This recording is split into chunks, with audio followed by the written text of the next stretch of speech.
Hello and welcome to Ways of Working, our canvas to explore together how we can modernise our ways of working, what's working, what's not, and what are the options that we may not have even considered. This is a place for curiosity and fresh ideas and new models in the making. I'm your host, Sajni, and this is a Colo podcast. Today we have a very special guest and dear friend of mine, Jenny Leeming. Hi Jenny, how are you doing today? Hi, Sajni. I'm good, thank you. How are you? I'm very well, thank you.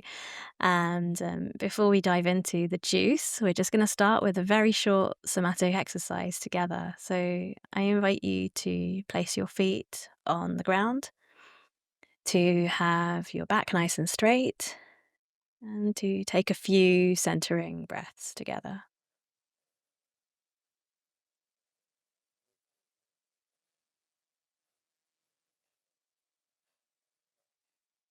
And I invite you to look around the room that you are in and notice any objects around you.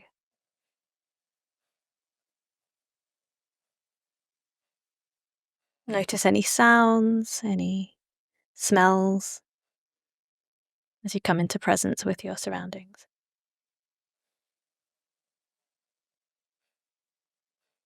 And one final exercise, I invite you to bring your hands together and rub them together. So just feeling the touch of your skin on your hands. Great.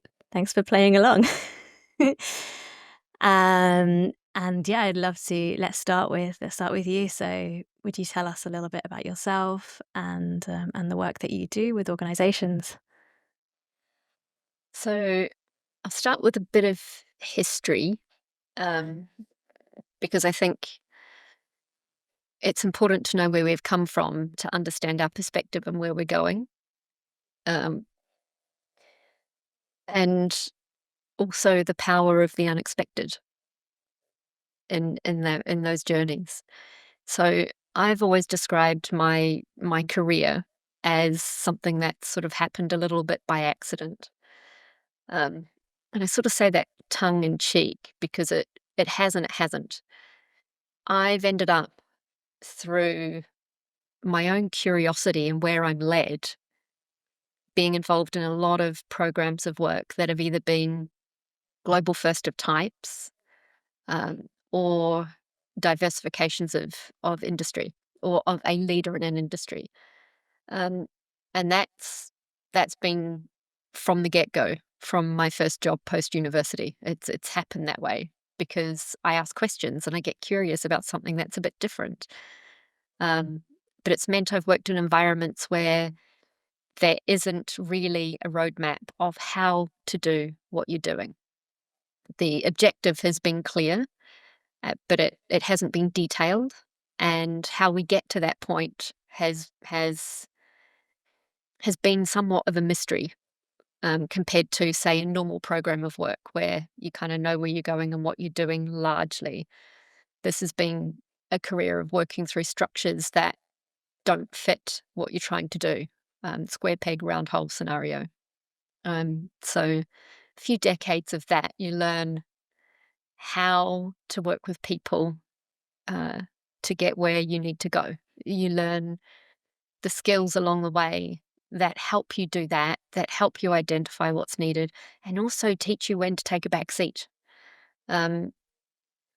So I have really enjoyed being part of those programs. A couple of them have almost broken me because they've required a lot, because I have that determination to succeed.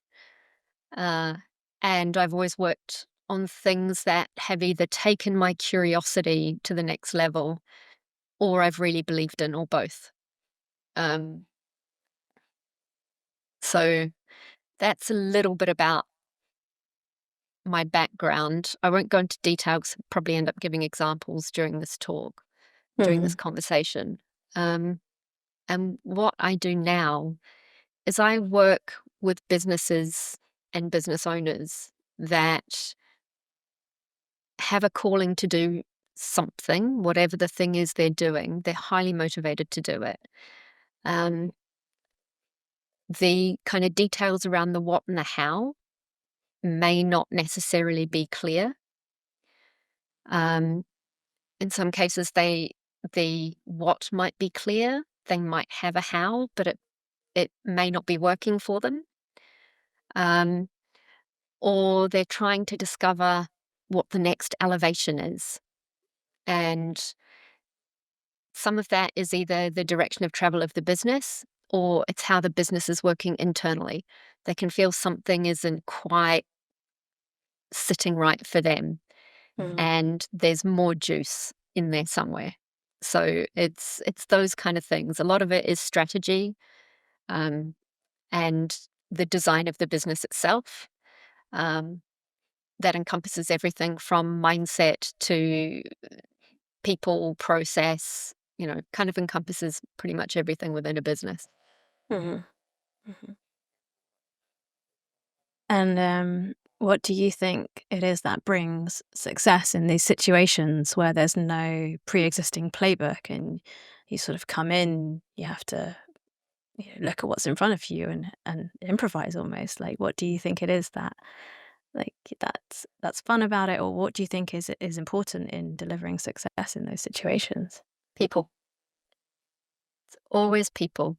I've been talking a lot recently about how, you know, decades ago, computers became the thing that drove the change in business. It was the new exciting thing, the thing that enabled processes to change, that enabled work to happen faster, which meant everything needed to be changed. But the focal point was on what the computers could do.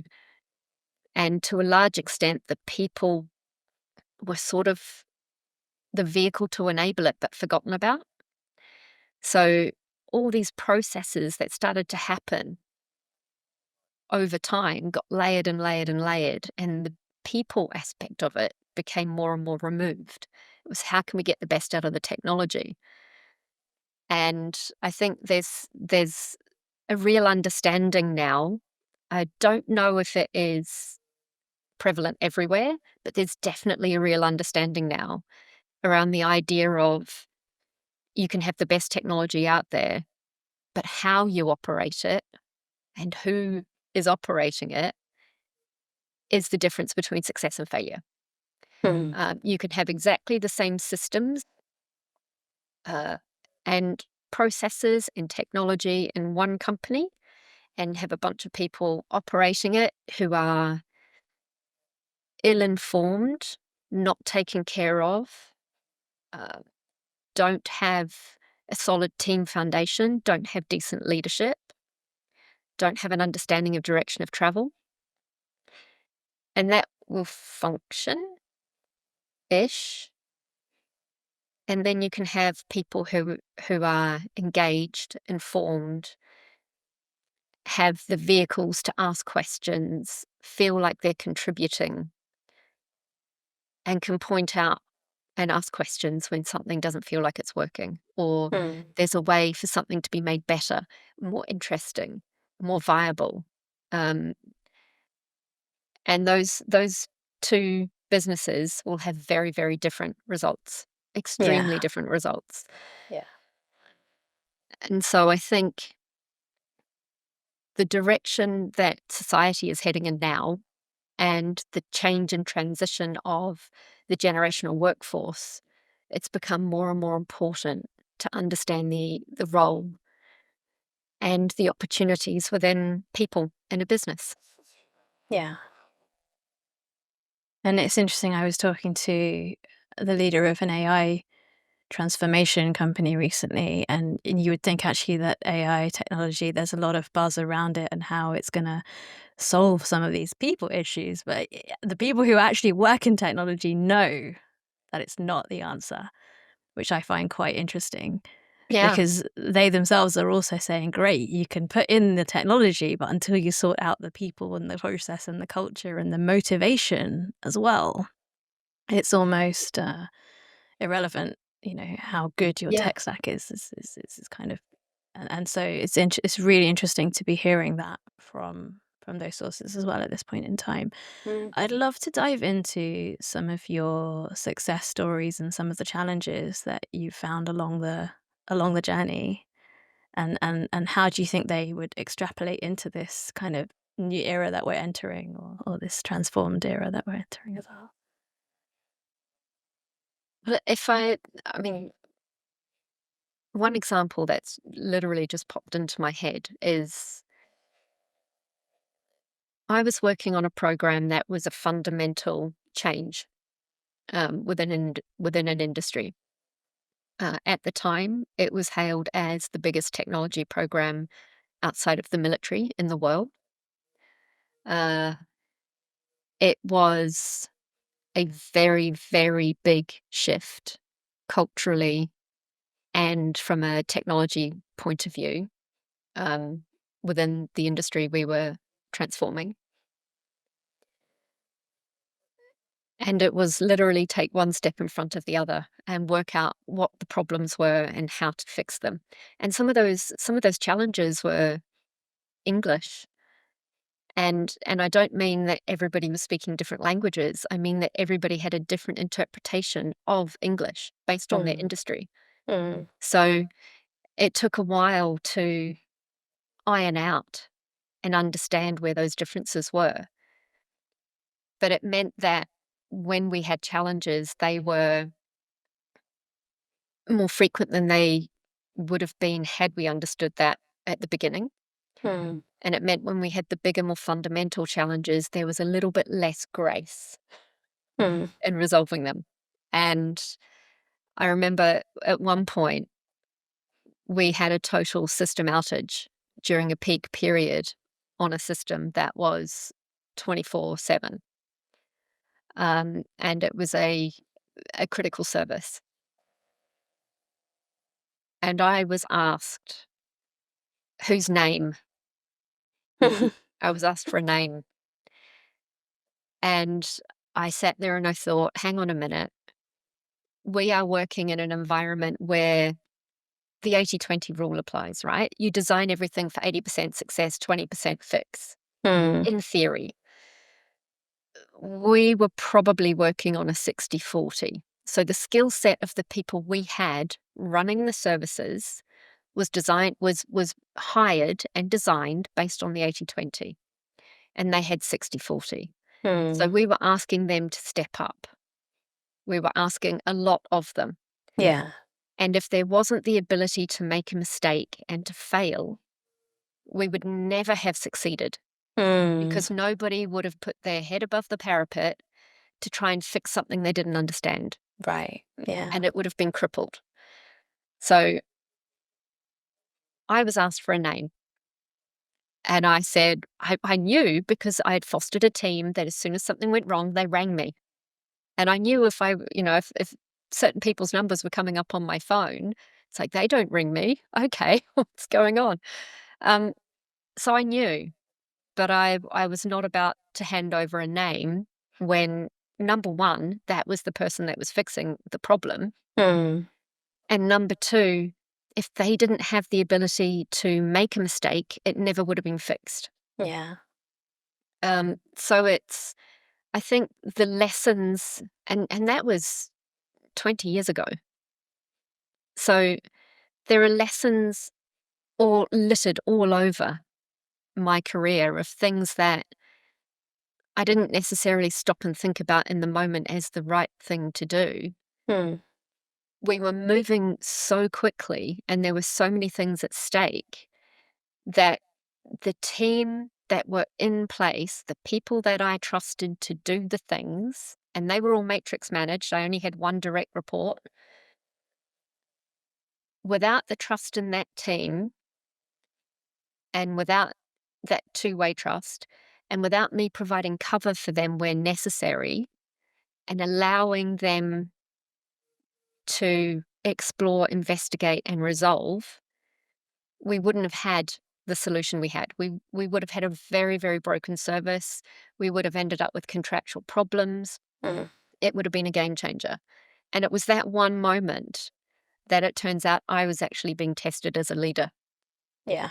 because my boss had no intention of divulging a name. He was testing me to see if I was covering my team. Mm. So it was an interesting lesson to learn at the time. Mm. But I think the thing about that that's relevant today is you've got to have communication with your team. You've got to have Mm. trust, and you've got to allow them to make mistakes, learn from them, and resolve them without destroying them as a person, without them feeling guilt or shame or feeling like they're incompetent, but coming out of that situation winning. Yeah.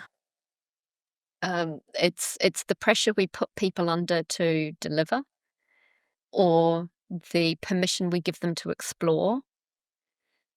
The idea that with those things comes no consequences is a little bit ridiculous. But the idea that with those things also comes the responsibility of ensuring those people come out of it understanding the wins, understanding the learnings, and being prepared to do it again next time with those learnings rather than Yeah. breaking them. Yeah. And I think, it makes complete sense what you're saying. It's like this sense of trust and safety. And I've also seen it go to the other end of that extreme where almost there are no consequences, and you've also got a lack of motivation. Sometimes you've got this kind of quiet quitting phrase that was coined a few years ago now, and it's becoming quite prevalent. And so I guess there's this balancing act. There's like this middle pathway between responsibility and also, at the same time having this safety. And I think that's what's quite challenging to foster in our organizations today, Mm. especially with this intergenerational workforce.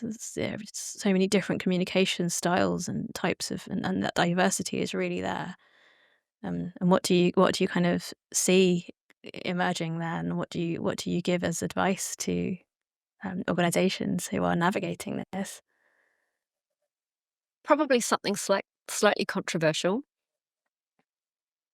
is understanding where there needs to be a parenting role within a team. Um, with the generations that are coming into the workforce now, and there's research and literature on this, which I was actually pointed to because I had a very frustrating experience where I was like, I don't understand. And then a friend of mine who's actually a teacher said to me, go and read this research. And basically it was you need to parent your team. Um, there's certain things that they haven't experienced because of the way society has changed and the way parenting has adapted to those very, very rapid changes in society.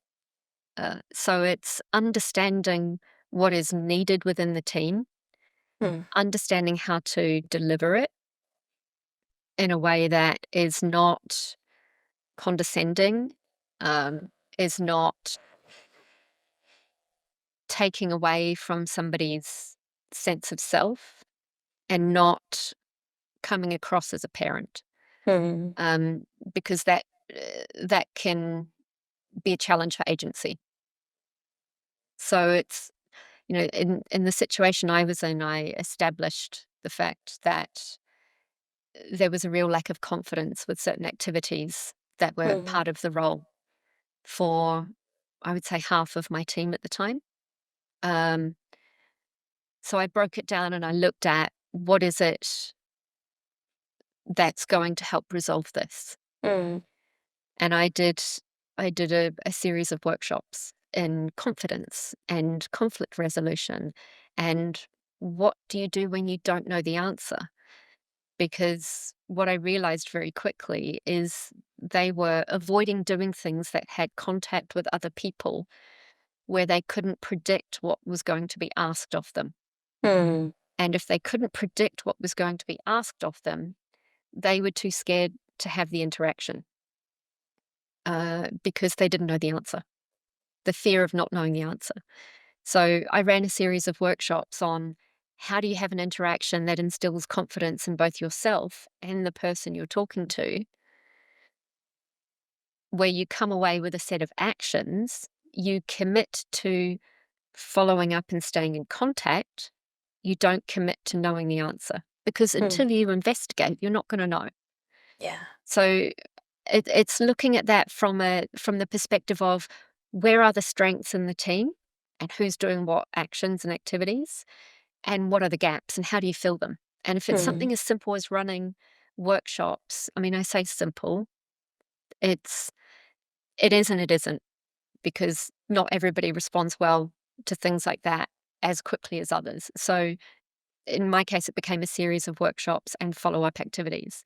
I instigated something called the Confidence Bank, because what I also discovered is what I think a lot of us probably suffer from is when you do something well, you forget to celebrate it and you forget to remind yourself that you know how to do it and you can do it well. And you focus on the things you're not good at and the things you're concerned about. And that was happening a lot. So I was like, right, confidence bank. Every time you do something well, it goes in that confidence bank and you review it regularly. And where you're building on your skill sets, where you are in a situation where you feel uncomfortable and you navigate it through these tools that we're talking about, you put that in your confidence bank. Mm. So, and I designed that based on the team in front of me. Yeah. So I think it's, you look at who your team is comprised of, what skill sets they have, and what's needed. I mean, if I was to take it a step further, I'd say you look at how you hire within your team. Mm. I mean, in this situation, I was in an environment that was very difficult to hire. Um, the industries that we were competing with geographically meant that it was a challenge. So I was taking on new people at the start of their career, Mm. Mm. um, who were incredibly intelligent, um,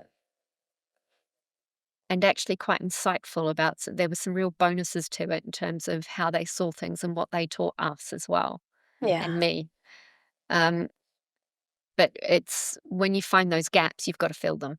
Yeah. So you either do it in the design of your team when you're hiring, or you identify it very early on and then look at ways to go about bringing everybody together. Mm. But it sounds like as a leader, you've come from a place of a high degree of awareness, awareness of the situation, awareness of the psychologies of the people in your team. A lot of emotional intelligence has been injected into that.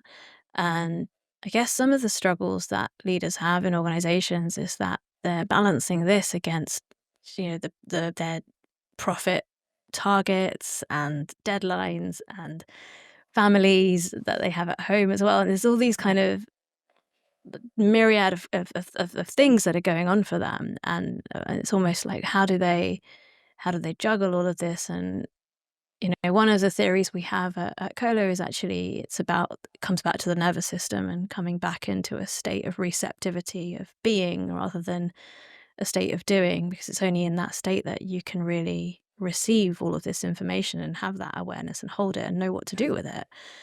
And what are some of the ways of working that you've seen that helps leaders to kind of come into these states, or that you've used yourself as well to be able to understand, what is really going on under the surface here?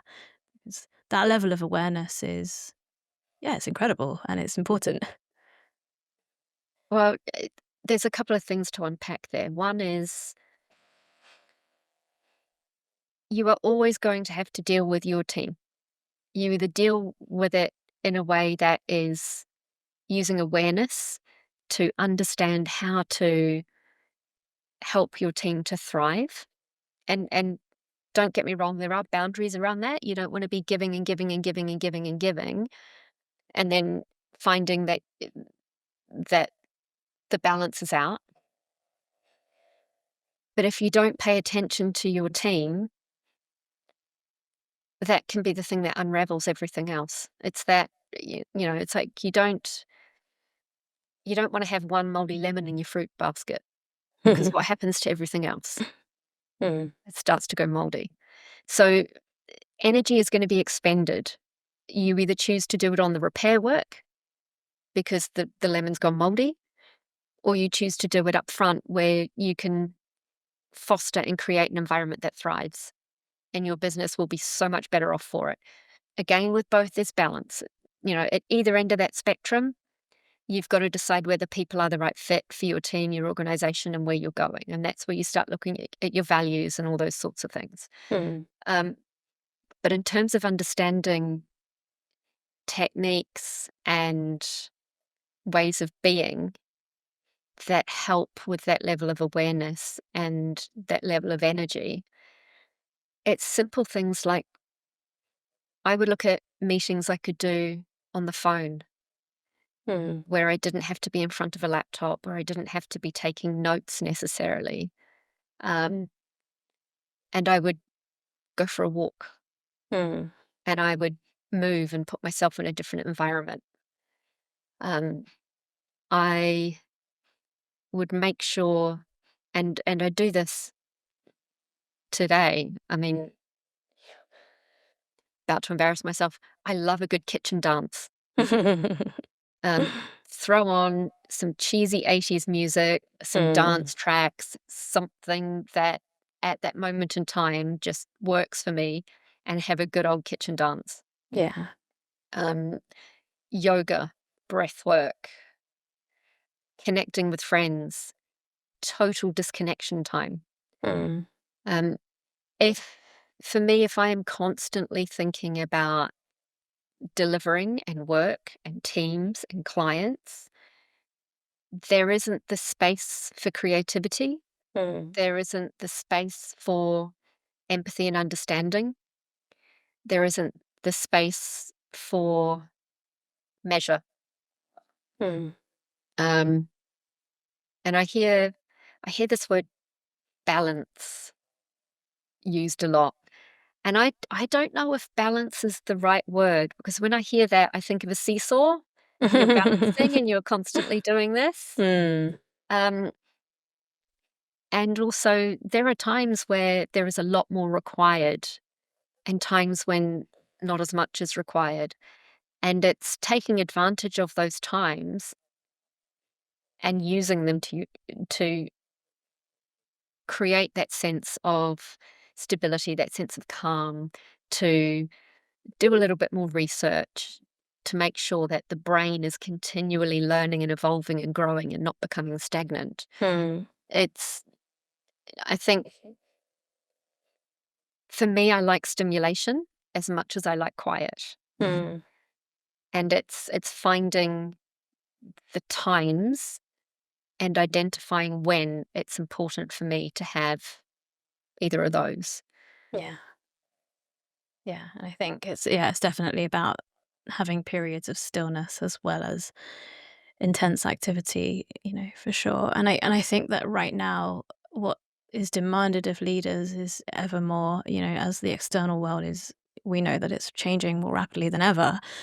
And I think we've got this wonderful opportunity to lean into these personal development tools that you mentioned, the breath work, the yoga, and it's also important as a team to have that time and space to have more fallow periods. Um, and that's what I see some really successful companies kind of doing and starting to lean into more as well. And profitable ones, this isn't just on the fringe anymore. It's starting to come more Mm. into the mainstream, which is exciting. Well, do you remember? I don't know how many years ago it was now, but I'm pretty sure it was before COVID. Ariana Huffington Thrive. Yeah. and talking about working practices at the Huffington Post, Yeah. Yeah. Yeah. and I was like, oh, this is she's on to something here. Yeah. Um, and I think elements of it are starting to become more mainstream. But I'm finding it's happening more in companies with younger people at the helm. Hmm. It's Yeah.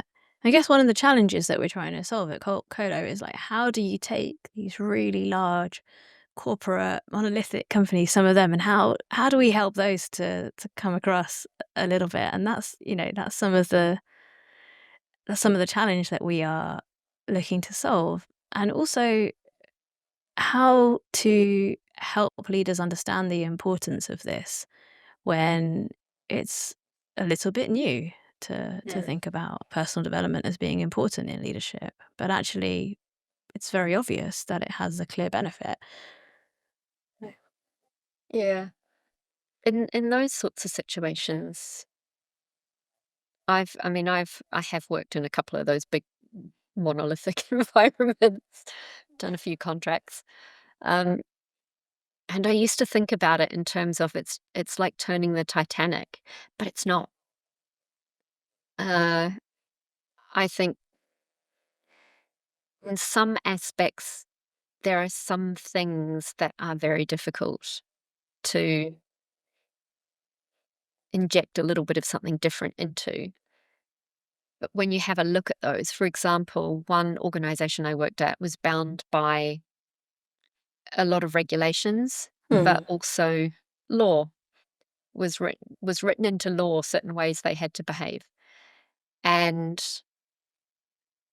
understanding what that looks like, and then understanding the mass diversification and the implications of that, Hmm. and trying to explain it to an organization that aims for 100%, no leeway on that. Hmm. Um, but when you're working with a technology piece, technology in an organization that's used to 100% and nothing Yeah. less, Yeah. takes a long time to get anything through and to change. And you're introducing something that's technology, fast paced, in theory, 80/20 rule on delivery. Um, you've got to have some really interesting conversations. Yeah. And it's about understanding what it is that they are trying to achieve and why, and helping them understand how what you're doing isn't compromising that. I don't think going in and saying, this is what we have to do, and then expecting other people to curtail to that works. It's how do we go on the journey together? And Hmm. what do you need and what do I need? And then when there's an impasse, you work on that. Yeah. Yeah. Yeah. And some of that, the challenges in steeped history of either the team, the role, or the individual. Um, and that can be a challenge. But then on the other side of the coin, you've also got, one of the organizations I was in was one of those organizations. And we completely changed the way we worked in our team to enable us to work with two other companies that were part of what we were trying to achieve. And looking at what it is we needed, because we needed more brain space to try and understand how we got Hmm. over these challenges. That did Hmm. not mean going into the office and sitting at the desk 9 o'clock on Monday morning. Yeah. Yeah. That meant going for a walk for 2 hours before going into the office. That meant doing calls somewhere else because the office was too noisy and everybody else on the call couldn't hear. Yeah. It's, I think when you're doing something new, you can bring something new in. Um, And then when people in the organization are invited into that with an understanding of why, it's easier to start transitioning. Yeah. But you can't just show them all the good stuff. You've got to show them the challenges. You've got to have that conversation around why it is that these things can be more beneficial, but what the guardrails need to be. Oh, for sure. And I think sometimes when you point out these things as well, there's a lot of people that are like, "Oh, thank God someone's finally said that." Like these feelings are often there under the surface, but it's just the psychology of change, right? People are not always there to challenge the status quo unless they are curious people like you and I, and they're going to come in and say, oh, well, why are we doing it like this, and why not like this, and that's if people, and I think a lot of tenure in some of these large organizations tends to be on the longer side, and so there isn't necessarily an imperative to change the ways of working. Yeah. Apart from right now, and where we're arriving at is, I think that this imperative is going to be increasingly more urgent to shift. Yeah. And You know. and you know, the bell curve still does exist. Yeah, of That course. bell Yeah. curve of change hasn't disappeared. And Mm. it is it's unfortunate that there are going to be some people who can't shift. So you Mm. either find appropriate roles for them where they are going to be okay, the organization is going to be okay, or you manage them out Mm. because it goes back to that lemon in the fruit bowl. Yeah, absolutely. Um, but I think those sorts of decisions have to be made as a last ditch effort. You make your last ditch effort, and then that's that's the last resort. You don't just go in and go, "Oh, well, they seem like they're a bit obstructive. Yeah. Let's get rid of them," because that does nothing for company culture. Mm. That does Yeah. nothing for your team's culture. And it also means you have the potential of missing out on somebody who can provide you with some really valuable feedback. Yeah, absolutely. So, it's how it always boils down to the how. Mm. It's how you do something with what intention. Are you going in with a chainsaw felling all the trees? Or are you going to go in and look at the trees and go, actually, these are all great. This one needs some fertilizer. I mean, how many analogies am I going to throw out here? Yeah, yeah. But it is very much the mindset and the intention. Yeah, absolutely. I think you're nailing it. Like, it's exactly that. It's the mindset, it's the intention, it's the energy and the consciousness with which the leadership is leading, and therefore the teams can resonate with. But this is all intangible and complex to instill in culture, right? And so I think it starts with the leader. It's at a leadership level. It's at a Yeah. team dynamic level, and then it's also at a system level. Yeah. Are your policies, structures, processes set up to support, or are they set up to support a culture of, blame, of whose name should we have, or what extra rules can we put in to ensure Yeah. that there's a linear thinking, whereas actually, we know that to really solve problems, we need to have that complexity and that nonlinear thinking. Well, there's definitely not going to be dollar or pound signs at the end of the quarter that reflect the benefits of the change. Yeah, It's it's the sort of thing that can take years. exactly. Um, and actually, sometimes it's very difficult to quantify it at all because it's Mhm. things like, you can look at things like what's your staff turnover. But again, that depends on the level of talent you've got because you Yeah. might have people you'd like to move on that are not moving on, and therefore you've got great staff retention, but the talent is moving on. So it's with everything, the devil is in the details. Yeah. Statistics will always tell you what they're primed to tell you. You've got to ask them the right questions to get the good information. And yet you can feel it when you walk into an organization that has that flow. You can Yeah, really feel it. yeah, And you can see how, and it could be even within an organization, it can be a sub team, that when they really gather around solving a problem together and everybody knows clearly what their role is and they're given enough autonomy and enough structure and enough guardrails, then you can really feel the magic. And yeah, this is actually what gets people up in the morning to go to their jobs. It's like, you don't need, like, not every company is going to be like solving world hunger, right? You don't need to be motivated by some huge goal or target, but it's actually, I really feel like when people go in and they feel like, right, we've contributed to something, we've understood what our role is in that. And I think that's where some of the principles of the original way of thinking around agile, the manifesto, and around that, like that's where some of those principles can really come into their own. I think there's a couple of things in there. There's the where we get values alignment. Yeah. I always say you don't have to have identical values, but you've got to have values alignment. You can't have anything that is butting up against you, making you feel bad. Mm. That pebble in your shoe type feeling, that can't exist when you turn up to work. So there needs to be something fundamental about it that you align with. Yeah. If one of those things is, my role means that I show up to work, I get my day's work done, and I go home, and my job allows me to spend amazing quality time with my family, Mm. and what I'm doing in my role, I am not the innovator, I am not the person who puts out fires. My role is steady, consistent, XYZ. Yeah. You don't need that person to work late when something's going wrong. They don't necessarily need the flex that other Yeah. roles might need, but Yeah. they are also an important cog. Mm. So it's that understanding of it takes a lot of different types of people Yeah. for a business to operate. It's the individual teams that might require different energies, and then how do you bring all of that together as a cohesive whole? Yeah.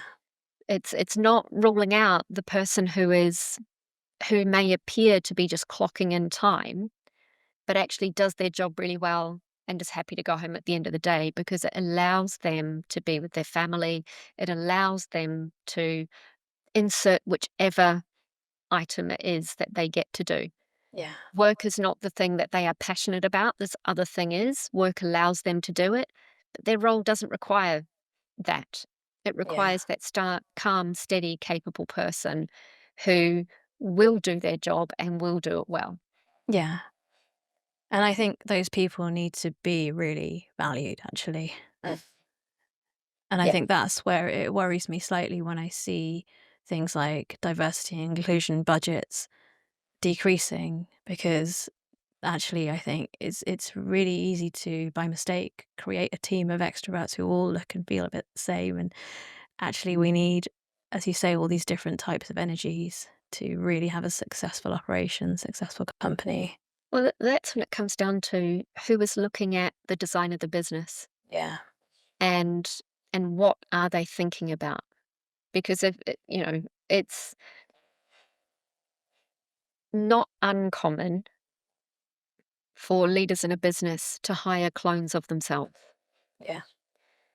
Um, it's usually never intentional, like attracts like. And Absolutely. it's where understanding what the gaps are and doing a bit of analysis, like what are your strengths? Great. Do they exist in the team Mm. outside of yourself, unless your role is operational in the team? Yeah. Great. Don't go and hire 4 more people that have those skills. What other complementary skills are needed? Yeah. And and depending on the team, I mean, as I say, I've worked in a lot of things that haven't there isn't a roadmap for. Mm. So when I've done that, I've always hired with a crossover of skills. And I Mm. always suggest this for people who are expanding their business as well, is look at, unless there is a specific role that is a very different skill set, look at making sure that there is a crossover of skills or experience within the people you're hiring as you're expanding, because that gives you a number of things. One, it gives you backup if somebody's off sick, so you start to reduce your single points of failure within a team. Mhm. It also gives them something to bond over, shared experience, shared knowledge, a bridge of connection. Yeah. Um, and one of the other things I also kind of put in that bundle is, if your business has grown really quickly, have a look and see which members of your team you used to be really happy with that you're now annoyed with or Mm. finding is under delivering. And I'll Mm. show you a person who's picked up all the slack, who has sacrificed and compromised and is probably not happy with their job right now, but they saw the gaps, Mm. they knew how to do it. That's the person you need to look at and have a conversation with and work out how to take away that extra burden Yeah. and give it to another role. So that's when hiring, you need to look at the cross section of skills so that they can transfer to the new person, Yeah. but there's backup. Absolutely. And that's relevant for startups, it's relevant for large organizations, any team within an organization. That's Yeah. extremely relevant because Yeah. I see that pattern repeating for sure. Mm. Yeah, yeah, yeah. Nice. Anything else that you would like to kind of add to our conversation today?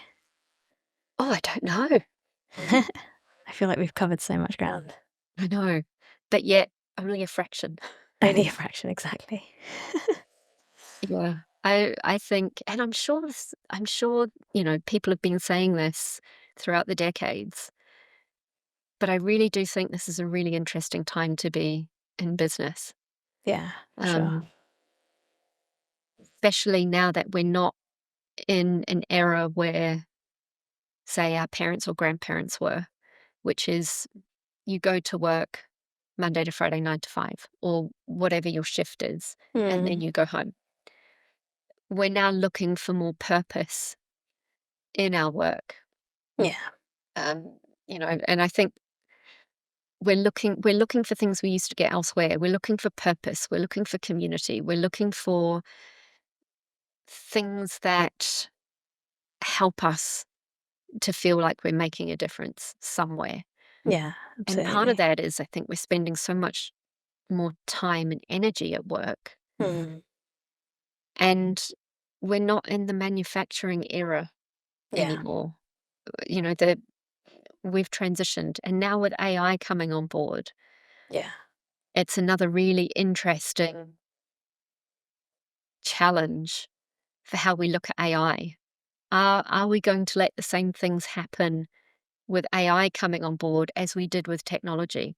yeah. Are we going to forget that, it's the questions we ask AI that are the most important, not the answers it gives us?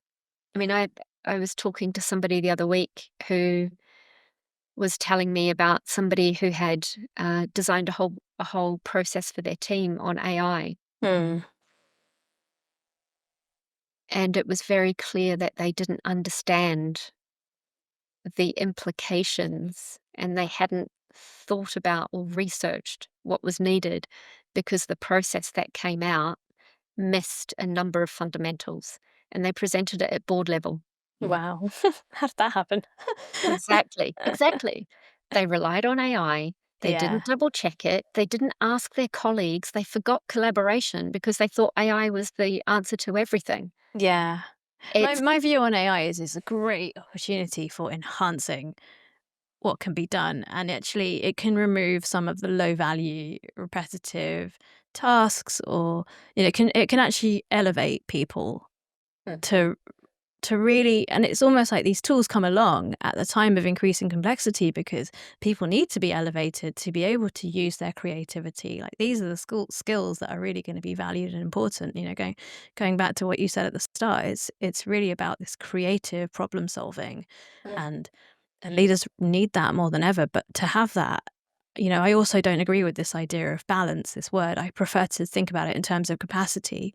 It's like, how do we give leaders the bandwidth and the capacity to be able to relax and step into their creative thinking and not, just be on a hamster wheel churning out like a cog in a machine. We're way beyond that era now. And Mm.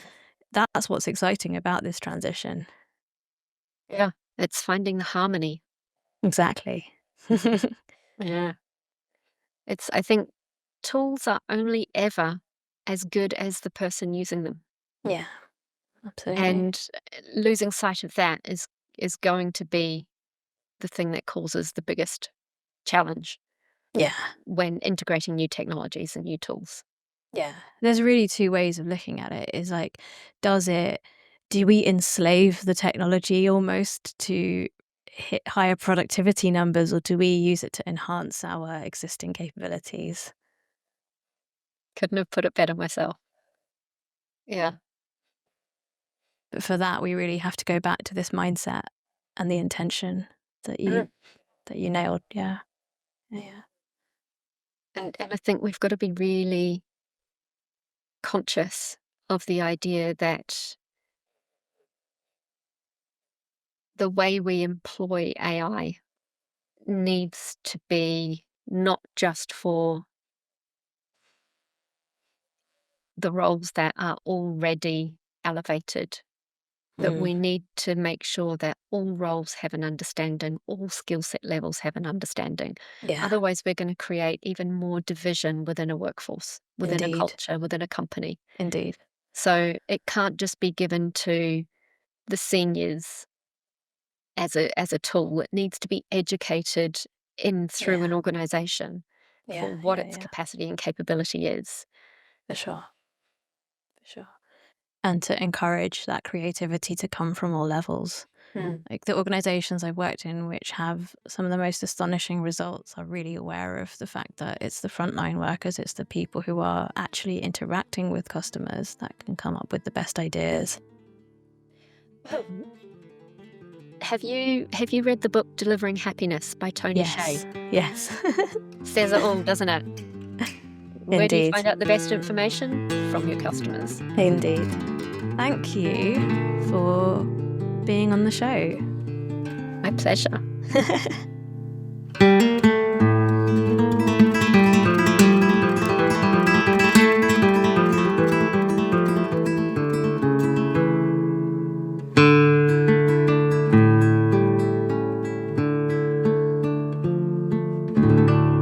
Hey, so what did you make of that conversation? That was a very interesting conversation.